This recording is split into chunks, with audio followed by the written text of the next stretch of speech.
ప్రేక్షకులందరూ నమస్కారం. ఈరోజు మన స్టూడియోలో ప్రముఖ ఆధ్యాత్మికవేత్త, ఆస్ట్రోన్యూమరాలజిస్ట్ శ్రీమతి జయప్రద గారు ఉన్నారు. మేడంతో మాట్లాడేద్దాం. నమస్కారం మేడం. నమస్తే అమ్మా. శ్రీమాత్రే నమః. ఏప్రిల్ మాసంలో మిథున రాశి వారికి ఎలాంటి ఫలితాలు ఉండబోతున్నాయి? ఎలాంటి రెమెడీస్ చేసుకోవడం ద్వారా మంచి ఫలితాలు ఉంటాయంట? తప్పకుండా మిథున రాశి వాళ్ళకి ఏప్రిల్ మాసం కాస్త మంచి ఫలితాలు, మెరుగైన ఫలితాలు కనిపిస్తాయి. ఎందుకంటే వీళ్ళకి అంత ఇబ్బంది పట్టే అంశం అయితే ఏమి లేదు. ముఖ్యంగా ఉద్యోగస్తులు కానీ, వ్యాపారస్తులు కానీ, తర్వాత ఇంట్లో ఉండేవాళ్ళు కానీ, తర్వాత విద్యార్థులు కానీ, గృహిణులు కానీ ఎవరికి ఎటువంటి ఇబ్బంది లేదు. ప్రశాంతంగా మంచి వాళ్ళు అనుకున్న పని అనుకున్నట్టుగా సాధించేసుకునే అవకాశాలు ఎక్కువగా కనిపిస్తున్నాయి. ఎందుకు వీళ్ళకి అంత యోగం అంటే మిథున రాశిలో గురువు ఇంకా రాలేదు కనుక వీళ్ళకి అందువల్ల లాభమైన అన్ని విషయాల్లో చాలా ప్లెజెంట్గా. మిథున రాశిలో ఉన్న కుజుడు కర్కాటకంలోకి వెళ్ళిపోయాడు. దానివల్ల ఏంటంటే కాసంత కుటుంబంలో కాసంత కొంచెం చిన్న చిన్నపాటి, అంటే కుటుంబంలో కాదు, కుటుంబ సభ్యులతో కాస్తంత చిన్నపాటి మనస్పర్ధలు వచ్చే అవకాశాలు తప్ప మిగతా మైనస్ అని చెప్పుకోవడానికి ఏం లేదు. ముఖ్యంగా వ్యాపారస్తులు కానీ, ఉద్యోగస్తులు కానీ మంచి మంచి అవకాశాలు వచ్చే అవకాశం ఉంది. దాన్ని చక్కగా నిలబెట్టుకొని సద్వినియోగం చేసుకోవాలి. వీళ్ళు ఎంత సద్వినియోగం చేసుకోవాలంటే, ఈ షష్ఠ కుటుంబం అయిపోయిన తర్వాత వీళ్ళకి జరిగే మార్పులు ఏంటంటే కొన్ని విషయాల్లో చాలా మంచి మార్పులు జరుగుతాయి. కొంతమందికి లోన్స్ ఎప్పటి నుంచి రావనుకున్న వాళ్ళకి లోన్స్ రావడము, కోర్టు సమస్యల నుంచి ఉన్న వాళ్ళకి కోర్టు నుంచి రిలీఫ్ రావడము, కోర్టు సమస్య నుంచి బయటపడ్డాము, ఆస్తి గొడవలు, ఆస్తి నష్టాలు ఉన్న వాళ్ళకి బయటపడ్డాము, మొండి బకాయిలు ఉంటే అవి కాస్త తీర్చే అవకాశాలు, ఇవన్నీ కూడా వీళ్ళకి బాగా ప్లెజెంట్గా కనిపిస్తున్నాయి. తర్వాత ఉద్యోగ ప్రయత్నాలు చేసే వాళ్ళకి ఉద్యోగాలు రావడం, వ్యాపారం కోసం ఎదురు చూసే వాళ్ళకి ఒక వ్యాపారం, మంచి వ్యాపారం చేసుకోవడానికి అనుకూలమైన ప్లేసు, ఆ సందర్భం అన్నీ వీళ్ళకి ఏర్పడడం. సో ఇవి చేసుకుంటూ వెళ్ళడము, ఇవన్నీ కూడా బాగా ఏప్రిల్ మాసంలో వీళ్ళకి కనిపిస్తాయి. ఏప్రిల్ మాసంలో వీళ్ళు మొదలుకుంటే ఛాన్స్ని మళ్ళీ వీళ్ళు మొదలు పెట్టాలంటే టైం పట్టేస్తుంది. గోల్డెన్ పీరియడ్ అనుకోవచ్చు. కొంచెం ఒక విధంగా గోల్డెన్ పీరియడే. సో మొదలు పెట్టడం అనేది చాలా అవసరము. చాలా కష్టపడినా చేయొచ్చు, అప్పు చేసినా చేయొచ్చు వీళ్ళు. ఎందుకంటే అప్పు చేయకపోయినా, అంటే అప్పు చేస్తే కష్టపడతామని అదేం లేదు. అప్పు చేస్తే కూడా వీళ్ళు వ్యాపారం మొదలుపెట్టి అది దినదిన అభివృద్ధి జరుగుతుంది. ముఖ్యంగా రియల్ ఎస్టేట్స్ రంగాల్లో ఉన్న వాళ్ళకి చాలా మంచి అభివృద్ధి కనిపిస్తుంది. రియల్ ఎస్టేట్స్ ఎప్పటి నుంచి ల్యాండ్స్ సేల్ అవ్వేమనుకునే అన్ని ల్యాండ్స్ మొత్తం కంప్లీట్గా సేల్ అయ్యే అవకాశాలు ఎక్కువగా ఉన్నాయి.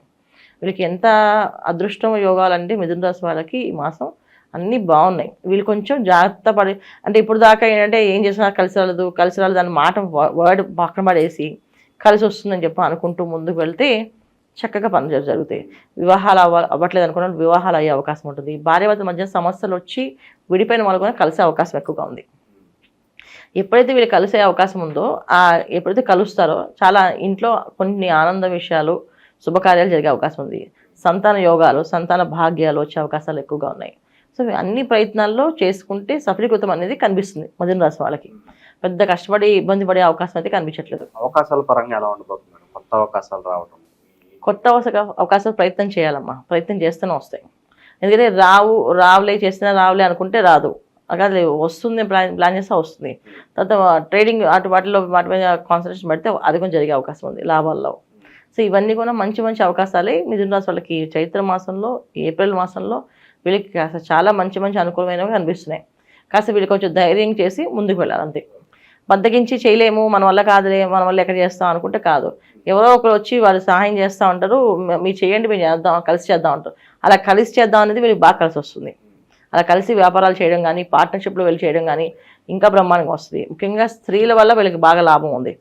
అంటే స్త్రీధనం రావడము, అంటే భార్య ఆస్తి సంబంధించిన డబ్బులు రావడము, వాళ్ళకి సంబంధించిన లావాదేవీలు ఉంటే అవి తీరడము, లేదా వాళ్ళు లోన్ పెడితే ఆ లోన్ వాళ్ళ పేరున శాంక్షన్ అవ్వడం అనేది జరగడము, ఇవన్నీ కూడా అనుకూలంగా కనిపిస్తుంది మిథున రాశి వాళ్ళకి. ముఖ్యంగా ఆడవాళ్ళ వల్ల ఇంకా మంచి లాభాలు ఉన్నాయి వీళ్ళకి. అందువల్ల చేసుకోవడం అనేది చాలా మంచి అవసరం. అవకాశం అనేది వచ్చినప్పుడు దాన్ని సద్వినియోగం చేసుకోవాలి కదా, అవి చాలా అవసరం ఉంటుంది. విదేశీ ప్రయత్నాలు కూడా చేసుకోవచ్చు అంటారు. విదేశీ ప్రయత్నం చాలా అనుకూలంగానే ఉంది. విదేశాల్లో ఉండే వాళ్ళకి అనుకూలంగా ఉంది, విదేశాలకు వెళ్ళాలనుకునే వాళ్ళకి అనుకూలంగా ఉంది, విద్యార్థులకి అనుకూలంగా ఉంది. మంచి మంచి ర్యాంక్స్ తెచ్చుకునే అవకాశం ఉంటుంది, స్కాలర్షిప్స్ తెచ్చుకునే అవకాశం ఉంటుంది, సీట్స్ వచ్చే అవకాశం ఉంటుంది. శుభ్రంగా చేసుకోవచ్చు. ఇంకా వీళ్ళు చేసుకోవాల్సిన జాగ్రత్తలు తీసుకోవాల్సిన విషయం ఏంటంటే, ఇంట్లో చిన్న చిన్న మనస్పర్ధలు వచ్చేవి పట్టించుకోకుండా దాన్ని అధిగమించి వెళ్ళాలంతే. ఆవేశం, కోపాన్ని తగ్గించుకుంటూ సహనంతో, ఓర్పుతో పనిచేసుకుంటూ వెళితే అన్ని విజయాలు వీళ్ళు వరిస్తాయి. ఆర్థిక స్థితిగతులు ఎలాంటి లోటు లేదంటారు? ఆర్థిక పరిస్థితి అనేది పెద్దగా కనిపించదు వీళ్ళకి. ఎందుకంటే బాగాలేదని లేదు, బాగుందని లేదు. ఇది ఇప్పుడు కాదు, గత 6 మాసాల నుంచి వీళ్ళకి అదే జరుగుతుంది. ఉన్నాయంటే వస్తాయి, ఆ టైంకి ఏదో టైంకి టెన్షన్ పడే టైంకి ఆ టైంకి వచ్చేస్తాయి డబ్బులు. అది పరిస్థితి ఈ మాసంలో ఉంది. అయితే ఈ మాసంలో వీళ్ళకి ఏంటంటే అవకాశాలు వస్తాయి. లోన్ పెడితే లోన్ రావడము, లేకపోతే వ్యాపారం చేద్దామంటే స్నేహితులు ఎవరైనా సపోర్ట్ చేయడము, ఇంట్లో వాళ్ళు సపోర్ట్ చేయడము, ఎవరో ఒకరు సపోర్ట్ అనేది నడిపిస్తూ కలిసి వస్తుంది. ముఖ్యంగా ఆడవాళ్ళకి బాగుంది, ఆడవాళ్ళ వల్ల వీళ్ళకి బాగుంది అని తర్వాత స్త్రీలకు సంబంధించిన వ్యాపారాలన్నీ కూడా వీళ్ళకి బాగా కలిసి వస్తాయి. ఒకవేళ ఏదైనా ఫ్యాషన్ డిజైన్ షాప్ కానీ, బొటిక్ కానీ, లేకపోతే క్లాత్ బిజినెస్ కానీ, అలంకరణ వస్తువులు కానీ, 1 గ్రామ్ జ్యువెలరీ బిజినెస్ కానీ, ఏది పెట్టినా సిల్వర్ జ్యువెలరీ బిజినెస్ కానీ ఏది పెట్టినా వీళ్ళకి బ్రహ్మాండంగా కలిసి వచ్చే అవకాశాలు ఈ మాసంలో ఉన్నాయి. అంటే వాటిలో అనుభవం ఉంటే ఖచ్చితంగా పెట్టాలి అనుకుంటే అది ప్రారంభం అనేది ఈ మాసం చేయాలి వీళ్ళు. లేదు కలుసుకున్న అలాగే చేద్దామంటే అవదు, చేస్తే మాత్రం మంచి కలిసి వచ్చే అవకాశాలు. ముఖ్యంగా స్త్రీలకి బాగా కలిసి వచ్చే అవకాశాలు కూడా ఉన్నాయి. స్త్రీలు ఏదైనా వ్యాపారం చేయాలనుకున్నా, వాళ్ళు సొంతంగా ఉద్యోగం చేద్దాం అనుకున్నా, ఏం చేద్దాం అనుకున్నా వాళ్ళకి అనుకూలంగా ఉంది. సో వాళ్ళ కోసం చక్కగా ప్రయత్నాలు చేసుకోవచ్చు. ఇంకా విద్యార్థులకు విద్యా విషయంలో చాలా వచ్చే అవకాశం, అంటే విద్య వచ్చే అవకాశం ఉంది కనుక చక్కగా శ్రద్ధపడి చదివితే మంచి ర్యాంక్ వచ్చే అవకాశం ప్రమాణంగా కనిపిస్తుంది. భూమికి సంబంధించిన వ్యవహారాలు ఎలా ఉండిపోతున్నాయి? రియల్ ఎస్టేట్ చాలా బాగుంది చెప్పాను, ఇందాక చెప్పాను. రియల్ ఎస్టేట్ సంబంధించిన విషయాలు అంటే ఇంకా భూమి మొత్తం అన్నీ వస్తాయి. స్త్రీధనం అంటే దాంట్లో మళ్ళీ వాళ్ళ ఆస్తులు చిరాస్తులు అన్నీ కూడా వచ్చేస్తాయి. ఇవన్నీ కూడా అనుకూలంగానే ఉంది వాళ్ళకి. వచ్చే అవకాశాలు చాలా ఎక్కువగా ఉన్నాయి, కానీ వీళ్ళు ప్రయత్న లోపం అనేది లేకుండా చేస్తే జరుగుతుంది. సో వీళ్ళు ప్రయత్న లోపం లేకుండా చేయాలి. పొద్దున్నే నిద్ర లేవడము, సూర్య నమస్కారాలు చేయడం, కాస్తంత భగవంతు నామస్మరణ చేసుకొని ప్రారంభం చేస్తే కనుక అన్ని విజయాలు సాధిస్తారు. బద్ధకంగా కానీ, అనీజీగా ఉండడం కానీ, సూర్యోదయం తర్వాత ఎప్పుడో 10-11 లేవడం కానీ చేస్తే మాత్రం పనులు అవ్వవు. ఎందుకంటే ఈ విశ్వవసునామ సంవత్సరానికి అధిపతి రవి భగవానుడు. ఈ రవి భగవాన్ అధిపతి ఉన్నప్పుడు అందరూ కూడా సూర్యోదయం పూర్వం నిద్ర లేచి సూర్యుడికి నమస్కారం చేసి కాస్త అర్ఘ్యం వదిలిపెట్టి ఏదైనా పని మాకు అవ్వాలి అనుకుంటే ఆయన నమస్కారం చేస్తే ఆ పని అవుతుంది మనకి. లేకపోతే అనారోగ్య సమస్య రావచ్చు, ఆర్థికపరమైన సమస్య రావచ్చు, విద్యాపరమైన సమస్య రావచ్చు, ఇక ఏ సమస్యనో వస్తుంది. సమస్య రాదు అనేది ఉండదు. పొద్దున్నే నిద్ర లేవడం అనేది బాగా అలవాటు చేసుకోవాలి. కంపల్సరీగా లేచి నమస్కారం చేయాలి సూర్యుడికి. ఈ సంవత్సరం అంతా అందరూ చేయాల్సిన పరిస్థితి. మిగతా రోజుల్లో రవి భగవాన్ రోజు చేసే వాళ్ళు చాలామంది ఉంటారు, నమస్కారం చేసేవాళ్ళు. సూర్య ఉపాసన చేసేవాళ్ళు చాలామంది ఉంటారు. సూర్య ఉపాసన చేసే వాళ్ళకి ఏమవుతుందంటే ఎదుటి మనిషి ఏం మాట్లాడితే తెలుస్తుంది వాళ్ళకి. సో ఆ సూర్య ఉపాసన అనేది ఏం లేదు. పొద్దున్నే నిద్ర లేవడం, సూర్య నమస్కారాలు, సూర్యానికి అర్ఘ్యం వదలడం, సూర్య నమస్కారాలు 108 నమస్కారాలు చేయడం. తర్వాత ఎక్కువగా సూర్యోదయం తర్వాత ఆహారం తీసుకొని ఉంటాం. ఇది సూర్య ఉపాసనలు చేసే నియమం అన్నమాట. సూర్యుడు వెళ్ళిపోయినా వాళ్ళకి ఏ ఆహారం ముట్టుకోరు, సూర్యుడు ఉన్నంతసేపు వాళ్ళు ఆహారం తీసుకుంటారు. అలాంటి వీళ్ళు ఉపాసనలు చేయడం మొదలు పెడితే వీళ్ళకి నాలెడ్జ్ అనేది ఎదుటి వాళ్ళని మోసపోకుండా, ఎదుటి వాళ్ళు చెప్పే మాటలకు వీళ్ళు మోసపోకుండా కరెక్ట్గా ఆలోచించడం కానీ, నిర్ణయాలు తీసుకోవడం కానీ అవకాశాలు ఉంటాయి. ఇవి చేయడం వీళ్ళకి చాలా అవసరం.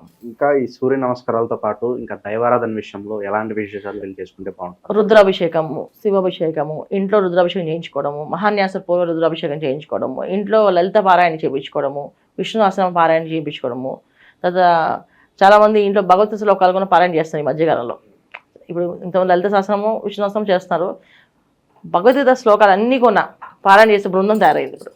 వాళ్ళు ఏంటంటే వచ్చి చక్కగా పొద్దునుంచి 700 శ్లోకాలని చక్కగా పారాయణ చేస్తారు.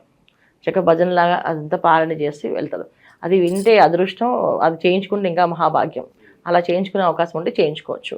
లేదంటే వినడము, ప్రతిరోజు గుడికి వెళ్ళడం, అభిషేకం చేయించుకోవడము, శివాలయానికి వెళ్ళడము, ప్రతి సోమవారం నియమం తప్పకుండా అభిషేకం చేయించడం, అలా చేసుకుంటూ వెళ్ళడం. ప్రతిరోజు గుడికి వెళ్తే చాలా మంచిది. వెళ్ళలేని పరిస్థితి ఉంటే సోమవారం కంపల్సరీగా శివాలయానికి వెళ్ళి శివాభిషేకం చేయించుకోవడం, లేదా సాయంకాలం ప్రదోషకాలంలో శివుని దర్శించుకోవడం. ఇవి ఖచ్చితంగా చేయాలి. పొద్దున్న ఆఫీస్ హడావుడు ఉంటే సాయంత్రం శివుని దర్శనం చేసుకొని సాయంకాలం స్వామివారికి అర్చన చేయించి ప్రదక్షిణాలు చేసుకుంటే మంచి ఫలితాలు కనిపిస్తాయి. ఇది వీళ్ళు చేసుకోవాల్సింది మిథున రాశి వాళ్ళు. చాలా బాగా వివరించారు మేడం, ధన్యవాదాలు. నమస్తే. శ్రీమాత.